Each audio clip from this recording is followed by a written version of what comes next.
गुर्जर प्रतिहार वंश राजस्थान के हर भर्ती परीक्षा पेपर में इसका क्वेश्चन एक या दो हमेशा पूछा जाता है। काफ़ी इम्पोर्टेंट टॉपिक है। चलिए शुरू करते हैं। इनका जो शासन है वो 6वीं से 12वीं शताब्दी तक रहा था। जो प्रमुख केंद्र इनके माने जाते हैं वह मंडोर व भीनमाल हैं, जो बाद में उज्जैन व कन्नौज माने गए। जो इनका सर्वप्रथम उल्लेख मिलता है गुर्जर प्रतिहार वंश का, वो ऐहोल अभिलेख में मिलता है। जब हम गुर्जर प्रतिहार वंश पढ़ते हैं तो उसमें एक आता है बाणभट्ट। बाणभट्ट इसलिए इम्पोर्टेंट है क्योंकि हर्षचरित पुस्तक में गुर्जरों का इन्होंने वर्णन किया था। इन्हीं के संदर्भ में आता है कि हैनसांग चीनी यात्री, जो गुर्जर प्रदेश की राजधानी इन्होंने बताया था, वो क्या बताया था? पीला मोलो। इसको याद रखना आपको, काफी इम्पोर्टेंट है।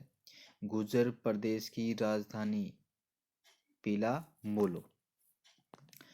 इन्होंने एक पुस्तक लिखी थी CU की। और प्रतिहार अपने आप को लक्ष्मण का वंशज मानते हैं। शिलालेखों में जो नागभट्ट प्रथम है उनको राम का वंशज लिखा है। ये क्वेश्चन के रूप में आ सकता है कि राम का वंशज किसे कहा गया है शिलालेखों में, तो वो नागभट्ट प्रथम को कहा गया है। मंदिर व स्थापत्य निर्माण किस शैली के थे? महामारू शैली या गुर्जर प्रतिहार शैली हम कह सकते हैं। जो मंदिर थे वो सूर्य भगवान के थे या विष्णु भगवान के थे उस टाइम पर। इसमें एक अल मसूदी नाम आता है। उसने क्या कहा? प्रतिहारों को अल गुजर कहा और प्रतिहार राजा को क्या कहा? बोरा। अल मसूदी ने प्रतिहारों को क्या कहा? अल गुजर। और प्रतिहार राजा को क्या कहा? बोरा।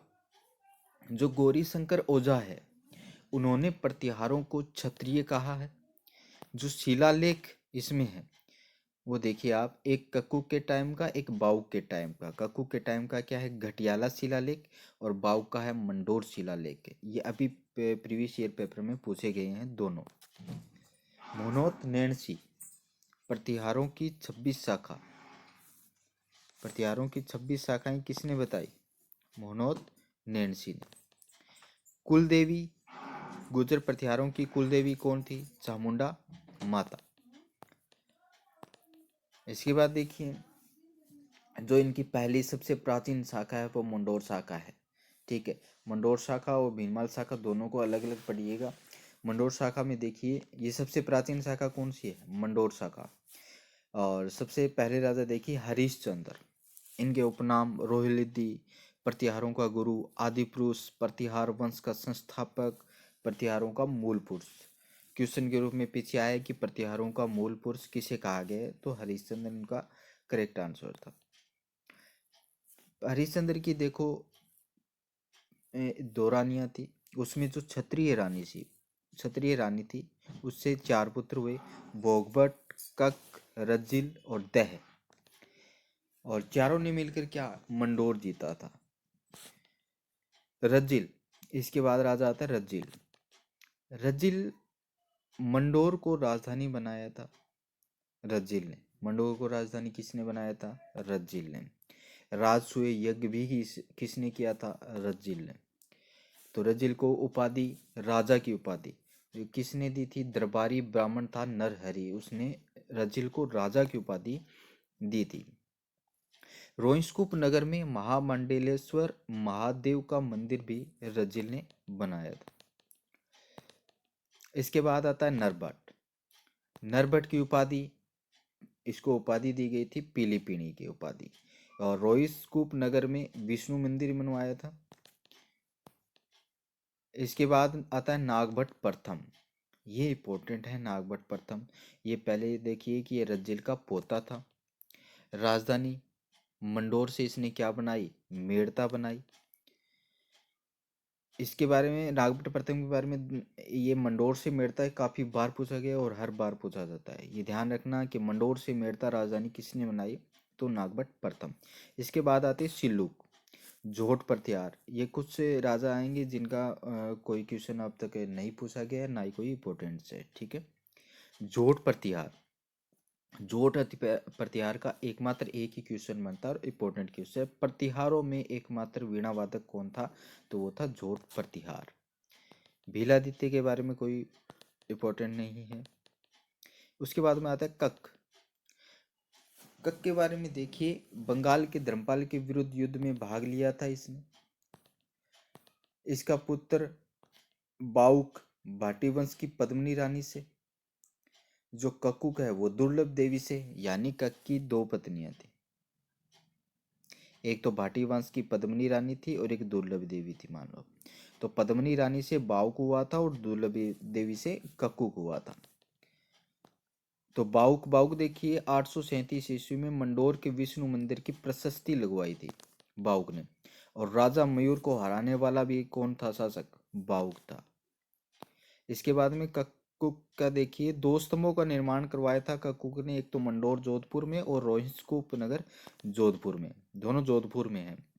तो और 861 ईस्वी में दो शिलालेख, जो प्रथम शिलालेख था इसमें क्या था, इसमें ककुक को न्यायप्रिय, दुष्टों को दंड देने वाला, दीनों का रक्षक, वीरता साहसी बताया है। और जो द्वितीय शिलालेख है उसमें रोहिंसकूप में जो महाजनों है उसको बसाया था।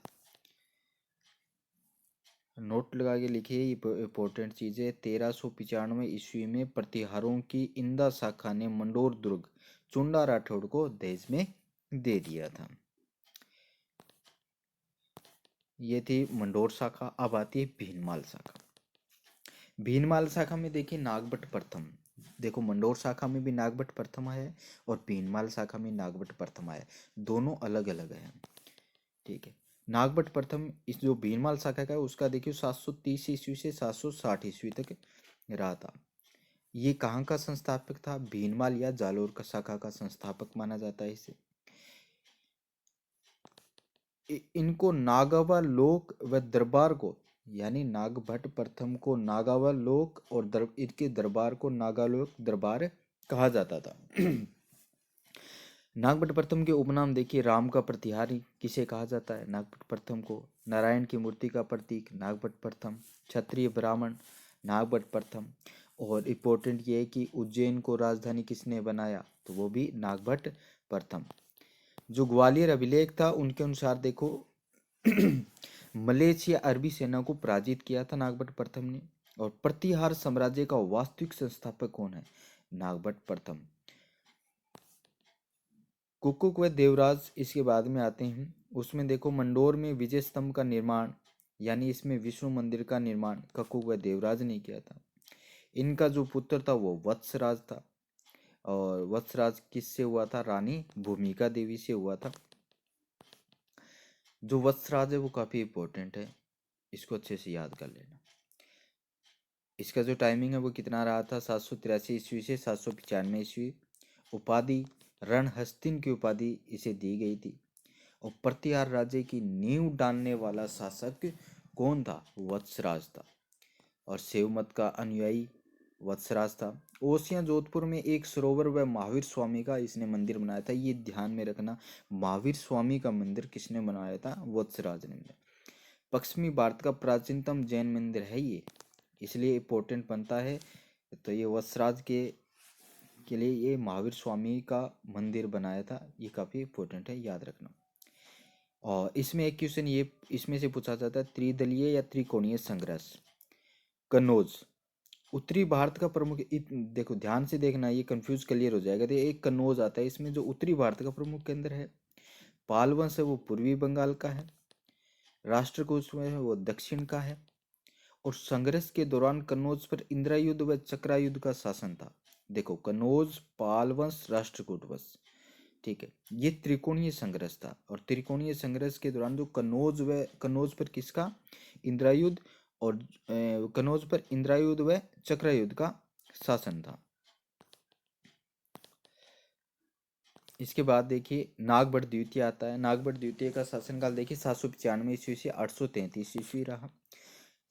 इसने क्या किया? तो चक्रायुद्ध को हराकर कन्नौज को इसने राजधानी बनाया। कन्नौज को राजधानी किसने बनाया? नागभट्ट द्वितीय ने।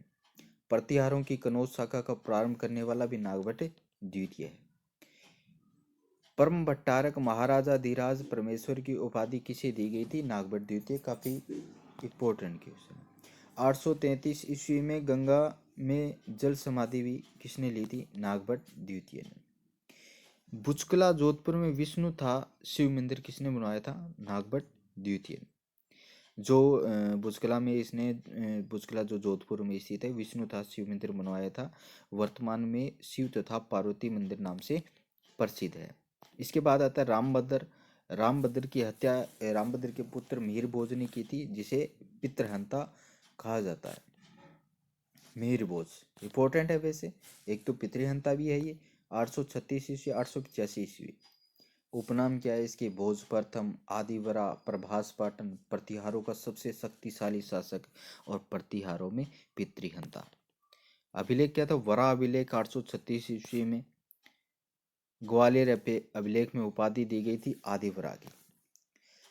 धौलपुर या दौलतपुर अभिलेख में इन्हें क्या कहा गया? प्रभास कहा गया। इसके दौरान सुलेमान आया था। सुलेमान ने मिहिर भोज को अरबों का मित्र व इस्लाम का शत्रु बताया था। जो सुलेमान की किताब थी वो किताब उल सिंध वल हिंद की नाम था उसका। इसने युद्ध किया था। युद्ध के बारे में देखिए, राष्ट्रकूट शासक कृष्ण सेकंड को हराया था इसने। पाल वंश के देवपाल को हराया था। विग्रहपाल को हराकर अंतिम रूप से कनौज पर अपना अधिकार जमाया था। ये काफी इंपॉर्टेंट चीज है कि किसके समय गुर्जर प्रतिहार काल में किसके समय चांदी व तांबे के सिक्के प्रचलित हुए। पहली बात तो ये, और फिर जिन पर श्रीमद आदिवराग शब्द अंकित है। अब देखिए आदिवरा की उपाधि किसे दी गई थी? मिहिर भोज को। तो आदिवरा नाम आते ही यहाँ पे क्या ऑप्शन हो जाएगा? उत्तर सही हो जाएगा मिहिर भोज। ये इंपॉर्टेंट है, याद रखना। इसके बाद के महेंद्रपाल प्रथम, ये भी इंपॉर्टेंट है। 885 ईस्वी से 910 ईस्वी। उपनाम देखिए, रघुकुल चूड़ामणि, निर्भयेश्वर, निर्भयराज, परम उद्धारक, परम भागवत। पाल राष्ट्रकूटों की संयुक्त सेना को हराने वाला प्रथम शासक कौन था? महेंद्रपाल प्रथम। और महेंद्रपाल के समय में आया था राजशेखर, जो इनका दरबारी कवि था। इनकी जो रचनाएं हैं वो देखिए, काव्य मीमांसा, कर्पूर मंजरी, बाल भारत, विद्यसाल भंजिका, बाल रामायण, हरविलास, प्रचंड पांडव। इसमें से भी क्वेश्चन पूछा जाता है। विद्यसाल भंजिका में महेंद्रपाल को रघुकुल तिलक कहा गया है। विद्यसाल भंजिका में महेंद्रपाल को रघुकुल तिलक कहा है। भोज द्वितीय। भोज द्वितीय का कोई इंपॉर्टेंस नहीं है। महिपाल प्रथम, इनका उपनाम विनायक पाल या हैरमपाल था। राजशेखर इनके समय था। इसने महिपाल को आर्यवर्त का महाराजा धीराज व रघुकुल मुक्तमणि नाम से पुकारा था। इनके समय एक अरब यात्री था अल मसूदी। इसने प्रतिहारों को अलगुजर व प्रतिहार राजा को बोरा कहा था।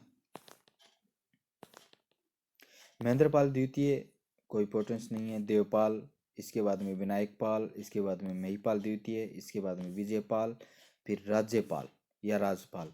इनके समय में मोहम्मद गजनवी ने कन्नौज पर 1018 ईस्वी में आक्रमण किया था। या ये भी पूछ सकते हैं कि वह गुर्जर प्रतिहार का कौन सा राजा था जो मोहम्मद गजनवी के समकालीन था? तो वो राज्यपाल या राज्यपाल था। त्रिलोचन पाल, यशपाल। यशपाल लास्ट है, और लास्ट का ये क्वेश्चन है कि प्रतिहार वंश का अंतिम शासक कौन था? तो ये यशपाल था 1036 ईस्वी। धन्यवाद आपका वीडियो देखने के लिए। चैनल को सब्सक्राइब जरूर कीजिए।